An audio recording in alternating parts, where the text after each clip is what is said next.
I don't really accept that, someone like Elon Musk is really anti-establishment when he's building the surveillance satellites for the CIA and building brain chips to be commercialized. And it will soon be normal for everyone to have Neuralink and all of this stuff. He's also one of the biggest contractors to the Pentagon, which has an extensive bot operation on Twitter to manipulate people. And now that a Pentagon contractor owns Twitter, I don't think that those operations have been negatively impacted. Actually, the U.S. Air Force had a contract in 2014 to study how to use social media to control people like drones. I don't think him acquiring Twitter, for example, was really about free speech. And I think a lot of these Silicon Valley billionaires are less than honest and say things to pander to certain demographics for the purpose of manufacturing consent for their products, because a lot of their products, especially the more controversial ones they want to roll out, will not be successful if they don't have a large enough user base. So they need to manipulate people into wanting to use those products. It's very convenient for Elon Musk to have people like Tim Pool being like, yeah, Neuralink, let's go. So, for example, some of these Silicon Valley billionaires for a long time have framed themselves as libertarian. The best example of this is Peter Thiel. But Peter Thiel, in my opinion, is not a libertarian. He openly says that free market competition is for losers, which seems very not libertarian to me. I always thought libertarians were people that wanted maximum freedom, maximum civil liberties, and maximum free market. And the United States today is not a free market, it's a rigged market. That's true for most of the markets in the world. So we have crony capitalism in the US, we don't have free market capitalism, at least at the big boy leagues, and I think that's pretty clear if you actually look into it. And as someone that supposedly hates the nation state, as Peter Thiel does, he created Palantir, which gives the nation state more control and insight into an invasive ability into people's lives than anything else in the CIA's toolbox. That's astounding and seems very not libertarian to me, but I think it helps sort of,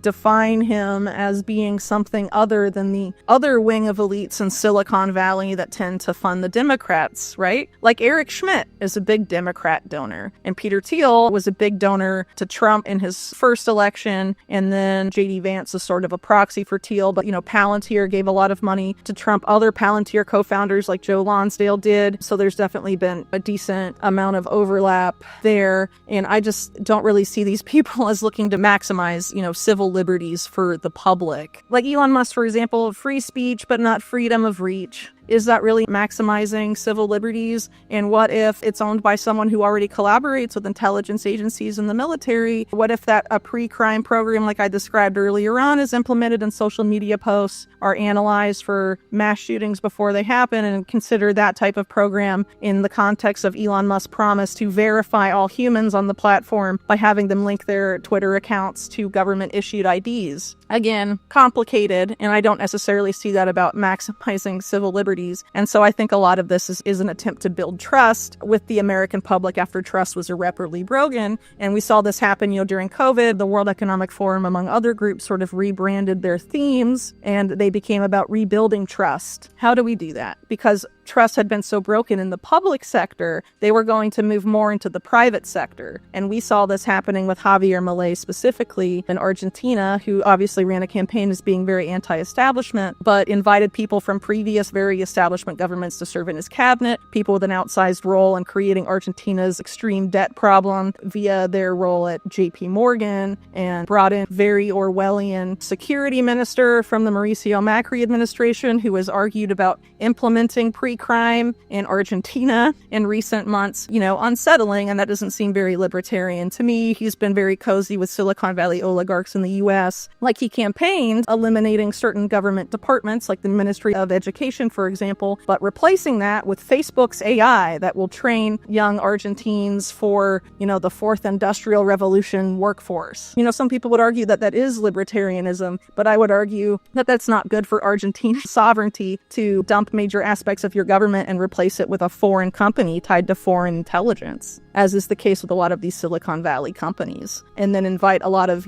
court people like Larry Fink of BlackRock and a lot of the big Wall Street banks. That doesn't seem anti-establishment to me necessarily.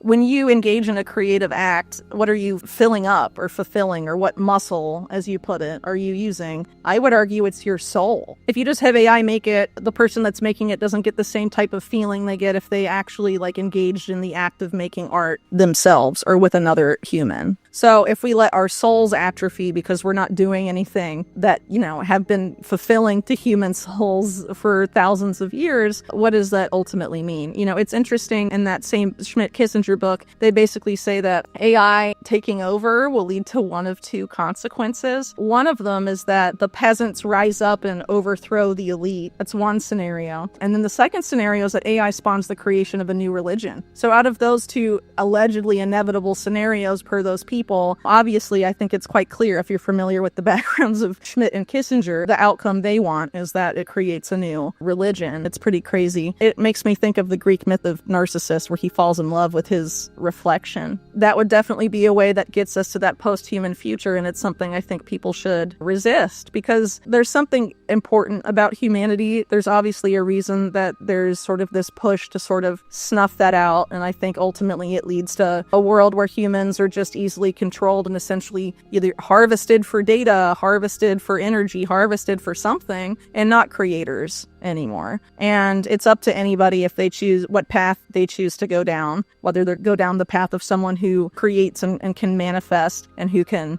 actively do things and actively make decisions and have preferences and do these things that ultimately are part of what defines humans, right? Or if they're going to go down the path of, I'm going to be lazy essentially and let these machines do everything for me. But then instead of the machine serving you, you end up serving the machine. And I think that's how we get to digital slavery quite fast.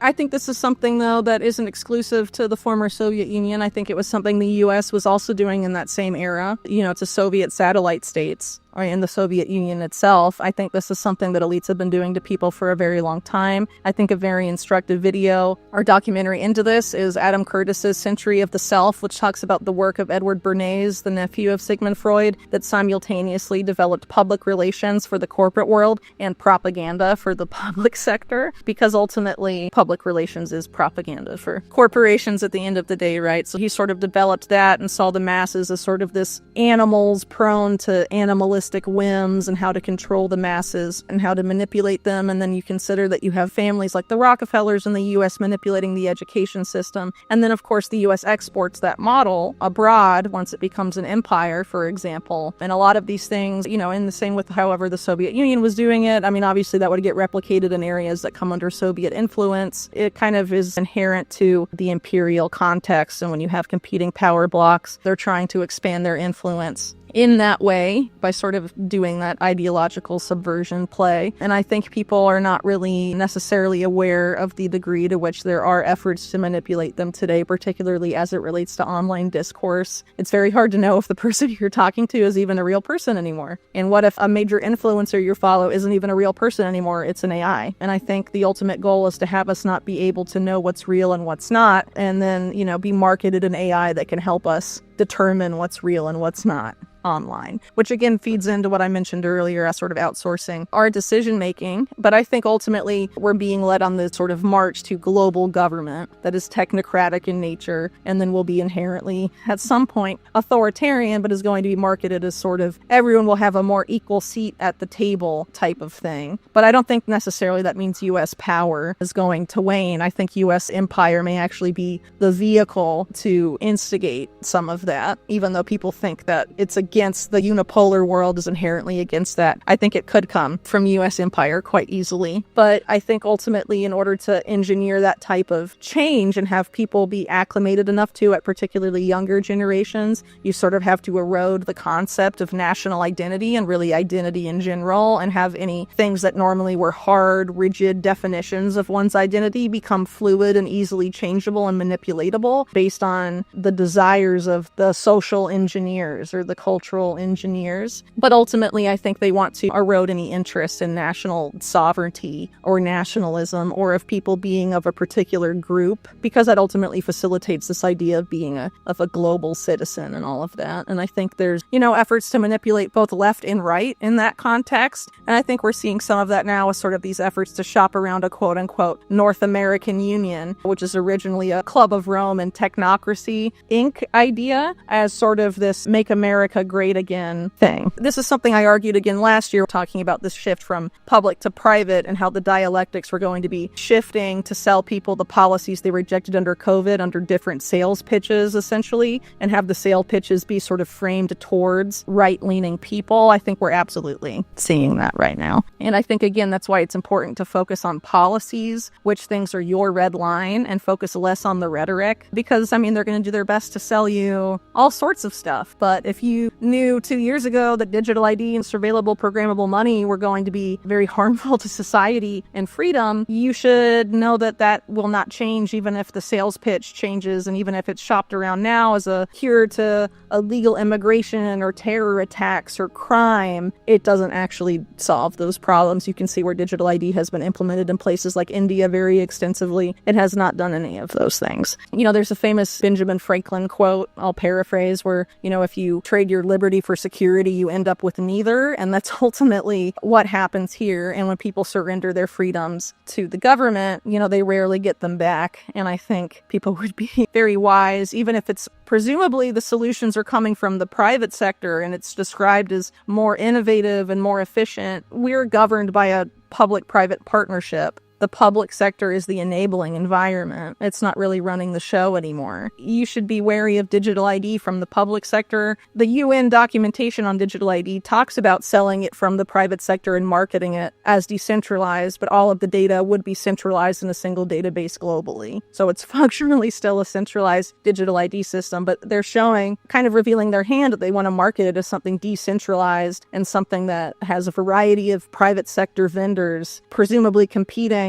for the contracts to implement digital ID in the public sector, but ultimately all of the data will be centralized and housed by a single authority that can use it to, you know, for all the same ends that are considered a threat to liberty. I think people should be very skeptical of the sales pitches and, again, just focus a lot more on the policy.